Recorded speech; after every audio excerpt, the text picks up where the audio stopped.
सर्वमंगल मांगले शिवे सर्वाद साधिके शण्यतंबके गौरी नारायणी नमस्तुते।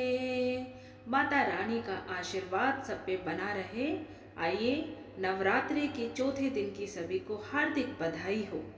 अब सुनते हैं दुर्गा सप्तशती का 5वां अध्याय, देवताओं द्वारा देवी की स्तुति। महर्षि मेधा ने कहा, पूर्व काल में शुंभ निशुंभ नामक असुरों ने अपने बल के मद से इंद्र का त्रिलोकी का राज्य और यज्ञों के भाग छीन लिए, और वह दोनों इसी प्रकार सूर्य, चंद्रमा, धर्मराज और वरुण के अधिकार पर छीन कर स्वयं ही उनका उपयोग करने लगे।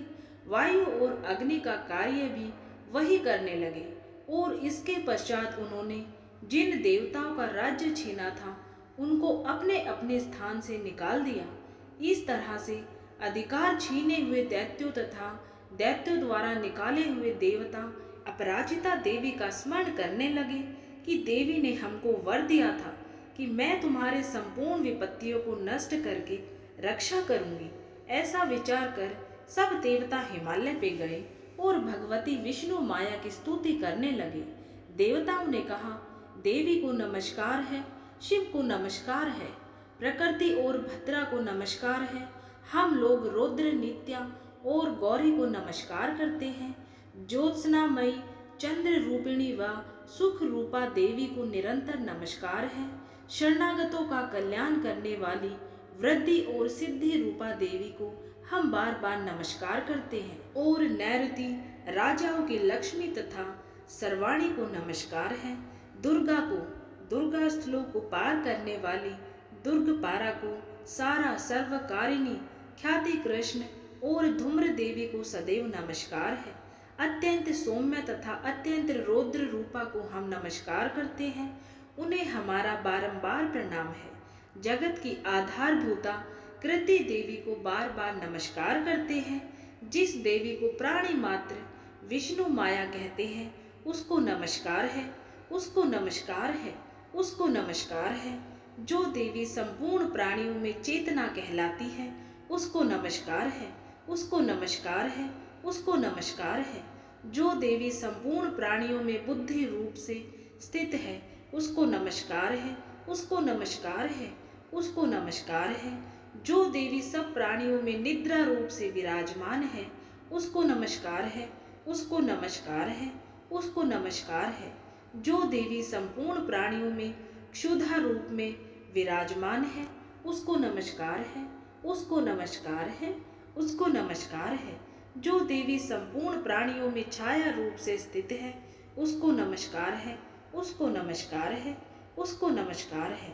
जो देवी सब प्राणियों में शक्ति रूप से स्थित है उसको नमस्कार है, उसको नमस्कार है, उसको नमस्कार है। जो देवी संपूर्ण प्राणियों में तृष्णा रूप से स्थित है उसको नमस्कार है, उसको नमस्कार है, उसको नमस्कार है। जो देवी सब प्राणियों में शांति रूप से स्थित है उसको नमस्कार है, उसको नमस्कार है, उसको नमस्कार है। जो देवी सब प्राणियों में जाति रूप से स्थित है उसको नमस्कार है, उसको नमस्कार है, उसको नमस्कार है। जो देवी सब प्राणियों में लज्जा रूप से स्थित है उसको नमस्कार है, उसको नमस्कार है, उसको नमस्कार है। जो देवी संपूर्ण प्राणियों में श्रद्धा रूप से स्थित है उसको नमस्कार है, उसको नमस्कार है, उसको नमस्कार है। जजो देवी संपूर्ण प्राणियों में कांति रूप से स्थित है, जो देवी सब प्राणियों में लक्ष्मी रूप से स्थित है उसको नमस्कार है, उसको नमस्कार है, उसको नमस्कार है। जो देवी संपूर्ण प्राणियों में वृद्धि रूप से स्थित है उसको नमस्कार है, उसको नमस्कार है, उसको नमस्कार है। जो देवी सब प्राणियों में समृद्धि रूप से विराजमान है उसको नमस्कार है, उसको नमस्कार है, उसको नमस्कार है। जो देवी सब प्राणियों में दया रूप से स्थित है वह उसको नमस्कार है, उसको नमस्कार है, उसको नमस्कार है। जो देवी सब प्राणियों में तुष्टि रूप से स्थित है उसको नमस्कार है, उसको नमस्कार है, उसको नमस्कार है। जो देवी संपूर्ण प्राणियों में मातृ रूप से स्थित है उसको नमस्कार है, उसको नमस्कार है, उसको नमस्कार है। जो देवी संपूर्ण प्राणियों में भ्रांति रूप से स्थित है, उसको नमस्कार है, उसको नमस्कार है, उसको नमस्कार है। जो देवी संपूर्ण प्राणियों में नित्य व्याप्त रहती है, उसको नमस्कार है, उसको नमस्कार है, उसको नमस्कार है। जो देवी चैतन्य रूप से इस संपूर्ण संसार को व्याप्त करके स्थित है, उसको नमस्कार है, उसको नमस्कार है, उसको नमस्कार है। पूर्व काल में देवताओं ने अपने अभिष्ट फल पाने के लिए जिसकी स्तुति की है और देवराज इंद्र ने बहुत दिनों तक जिसका सेवन किया है, वह कल्याण की साधना भूता ईश्वरी हमारा कल्याण और मंगल करे तथा सारी विपत्तियों को नष्ट कर डाले। असुरों के सताए हुए हम संपूर्ण देवता उस परमेश्वरी को इस समय नमस्कार करते हैं तथा जो भक्ति पूर्वक स्मरण किए जाने पर तुरंत ही सब विपत्तियों को नष्ट कर देती है, वह जगदम्बा इस समय भी हमारा मंगल करके हमारी समस्त विपत्तियों को दूर करे। महर्षि मेधा ने कहा, हे राजन, इस प्रकार जब देवता स्तुति कर रहे थे तो उसी समय पार्वती देवी गंगा में स्नान करने के लिए आई। तब उनके शरीर से प्रकट होकर शिवा देवी बोली, शुंभ दैत्य के द्वारा स्वर्ग से निकले हुए और निशुंभ से हारे हुए ये देवता मेरी स्तुति कर रहे हैं। माता पार्वती के शरीर से अंबिका निकली थी, इसलिए उसको संपूर्ण लोकों में कौशिकी कहते हैं। कौशिकी के प्रकट होने के पश्चात माता पार्वती के शरीर का रंग काला हो गया और वह हिमालय पर रहने वाली कालिका देवी के नाम से प्रसिद्ध हुई। फिर शुंभ और निशुंभ के दूत चंडमुंड वहां आए और उन्होंने परम मनोहर रूप वाली अंबिका माता को देखा।